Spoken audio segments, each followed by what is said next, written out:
Elle choisit de se marier avec un homme handicapé au caractère doux et réputé. Dans sa vie précédente, elle avait épousé l'homme qu'elle aimait. Mais cet homme n'avait dans son cœur que sa sœur. Après le mariage, la sœur fut poussée par l'homme handicapé et tomba. Le fiancé accusa entièrement la jeune fille. Il voulut venger sa sœur et entra en prison sans se soucier de l'avenir de leur enfant. Il considérait que cet enfant n'aurait jamais dû venir au monde. Il révéla ensuite qu'il n'avait jamais voulu autre chose que l'autorisation de sa sœur et accusa la jeune fille d'avoir causé la mort de cette dernière. Désespérée, elle marcha seule dans la rue. Elle eut un accident de voiture. Quand elle rouvrit les yeux, elle était revenue au jour où elle devait choisir un mariage arrangé. Cette fois, elle choisit sans hésiter l'homme handicapé. L'homme pensa qu'elle venait semer le trouble. Il ne comprenait pas ses intentions. La mère de l'homme avait insisté pour qu'il l'épouse. La jeune fille expliqua qu'elle avait été choisie car elle était une véritable parente de la famille Chou. Elle n'était pas une enfant illégitime sans origine. À ce moment, la sœur fit semblant d'être blessée. Elle demanda à sa sœur de ne pas se rabaisser. Cela éveilla l'instinct protecteur de l'homme. Il réprimanda violemment la jeune fille. Il l'accusa de vouloir toujours rivaliser avec sa sœur. Mais il ignorait que depuis l'arrivée de la sœur dans la famille, la véritable victime avait toujours été la jeune fille. Elle ne donna aucune explication. Elle sortit simplement le contrat de mariage et le tendit à sa sœur. La sœur ouvrit le document. Elle resta figée. Le fiancé avait été changé. Mais elle ne dit pas la vérité à l'homme. Elle continua à jouer l'innocente. Le lendemain, lors d'un banquet, la sœur diffama la jeune fille devant tout le monde. Sans hésiter, la jeune fille lui donna une gifle. La sœur voulut réagir. Mais en voyant l'homme arriver, elle se mit à jouer la victime. Elle attrapa la main de la jeune fille et fit semblant d'être tirée. Les deux tombèrent dans le bassin. L'homme sauta immédiatement dans l'eau. Il hésita un instant. Puis il sauva d'abord la sœur qui ne savait pas nager. Il ignorait que la jeune fille savait nager. Mais une crise d'hypoglycémie survint. Elle perdit peu à peu conscience.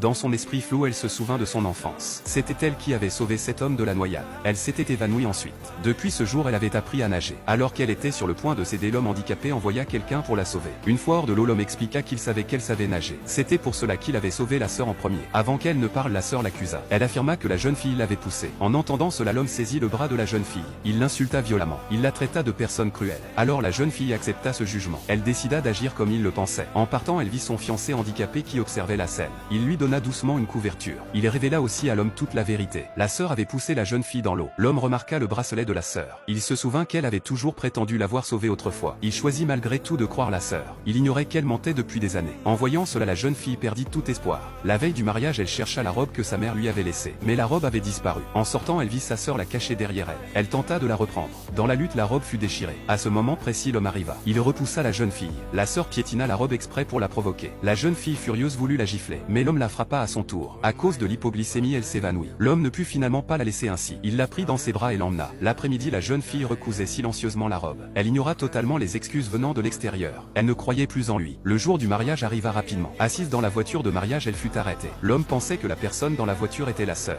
Il voulait l'emmener s'enfuir. Il disait qu'il ne voulait ni réputation ni statut. Il voulait seulement être avec elle. À cet instant, la femme perdit complètement d'espoir en lui. Comme c'était ainsi, elle décida de lui révéler tout.